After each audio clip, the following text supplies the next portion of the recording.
Алла сабыр берсін ағайындар. Мына ішінде талай тошкілер бар еді, біз доставка жасап жүрген. Алла тағала сабыр берсін барлықтарыңызға. Қаншама мықты жігіттер бар еді ішінде, сауда жасап жүрген, бала шағасын асырап жүрген. Үлкен бір сынақ болды бұл. Алла сабыр берсін баршаларыңызға. Кредит алып,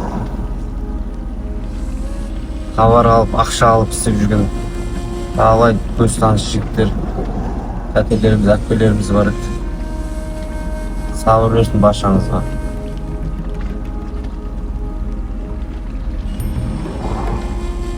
Полный дымығымы еще даже Шампай. Ана жерде біреу жылап отыр. 100 миллион, 50 миллионның тауарым бар деп ше. Оңай емес.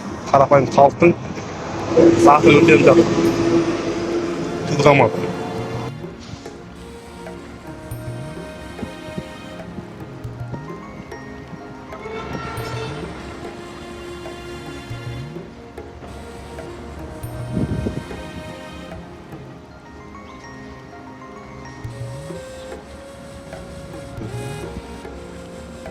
Столовый кетті мына жерде. Қараңыздар, ана жерде тұрған Алаш несі торговый центрі ғой, сауда орталығы, базар, крытый базары. Тура мына ненің қасында тұр. Мынандай жерде қалай, сонда Қазақстанда жер жетпей қалғандай, мынау не нәрсе екенін мен түсінбедім. Қазір астында тұрған ана нелерді қараңыздар. Шиномонтажкалар тұр. Қазір жақындап тағы да көрсетемін мен. Мына жерден сіз бір сағаттан артық тұруыңызға болмайды.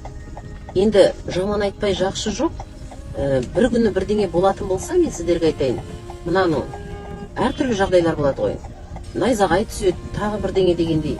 Адам, мынаның астында тұрған адам, егер де сондай жағдай болатын болса, әп сәтте күлге айналады. Қаншама апат болуы мүмкін. Сондықтан бұндай енді тілсіз жаулар ғой. Осындайдан өте алшақ жерге салу керек. Бұндай адамдардың көп жиналатын жерлерін қалай бұлай істегендерін түсіне алмаймын. Бізге Астана Арек, мына Алаш, Шанхай, мына базарлар тұр ғой, шағын сол жақтарды. Бұл бізге еш қатысы жоқ деп айтты. Мынау бүткіл Қазақстан, енді осы солтүстік өңірлермен Астана қаласын қамтамасыз етеді. Мынау линия электропередачи. Атышулы Алаш базарына тағы да келдік. Мынаны қараңыздар, бұл жерде біз білмеймін, жерді кім қалай бергенін. Бірақ осы жерден тұрып алады. Бұл кісілер кірген шыққан көліктің бәрінен ақша алады. Жеңіл көліктен бір түрлі бағалардың бәріне жерде расценкалар да жазылып тұрған. Міне қазір. Газель 500 теңге, ЗИЛ 4000 теңге, автобус 1500, МАН, КАМАЗ, оларды жуып шайлып кетіпті. Олар тұратын болса күніне, оларға мүлдем бөлек ақша. Бұның міне мына линия электропередач дейміз ғой, өте высоковольтный. Асты түгел міне КАМАЗдар, базар ары қарай созылып жатыр. Мынау кімнің жері? Кім берді? Бұл жерге базар жасауға қандай рұқсат кімнен алды деген сұрақ. Бізге тек қана отписка жасалынып жатыр. Жай түсініксіз, ешкім түсінбейді. Тіпті искусственный интеллектке салсаң, оның өзі айтады, мынау жауап емес, мазақ. Депутатымыз жоқ болып кетті, жауап бермейді. Ләззат Мұратқызы еді, жоқ, в общем, қырамда жоям деген адамдардан хабар жоқ. Саламатсыздар ма?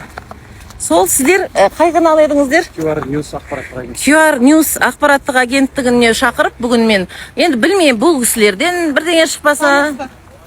Саламатсыздар, қалдарыңыз қалай? Өткендегі аманатқа барған осы Алаш базарының директоры.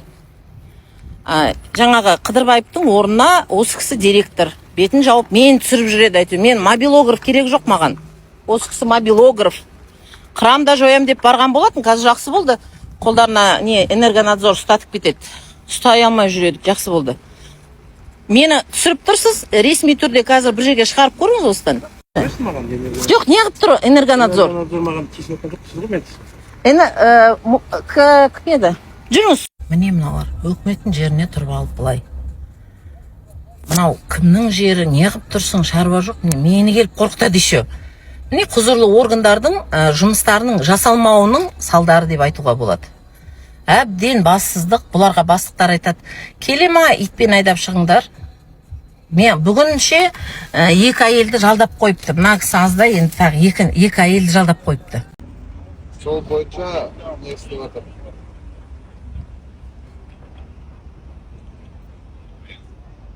Былай видео, телефонға видеоға түсіріп коробка бір 30 секунд, высоковольтный видео ұсынай деп.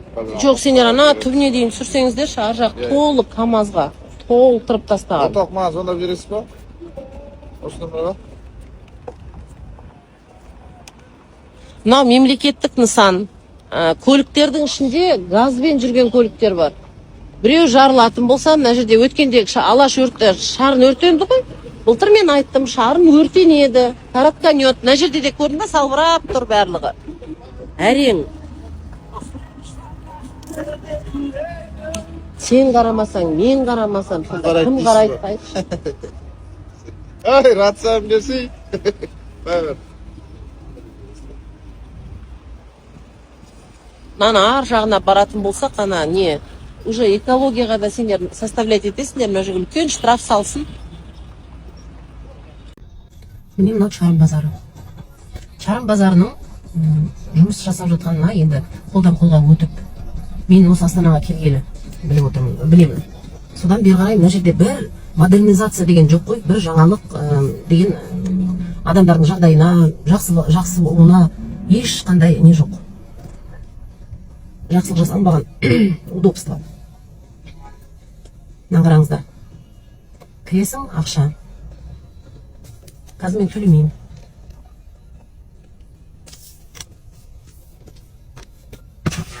Әкімшілікке. Вот так. Төсің. Міне мен қазір сіздерге көрсетіп бастайын. Шын базардың.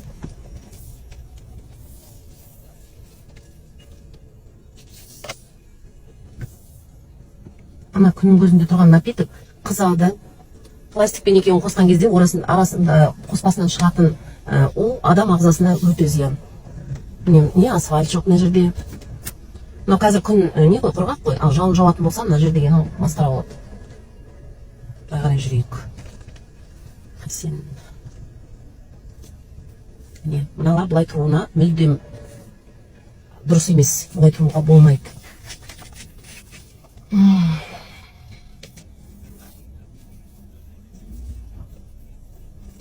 Кең байтақ қазақтың жерінде шығарсаңдар шұлпырмай мына базарды айдалуға, жасасаңдар халық адам сияқты, халық дегенің әбден базарға келіп өзің титығып жүргенде мына базармен мүлдем жын болып кетесің.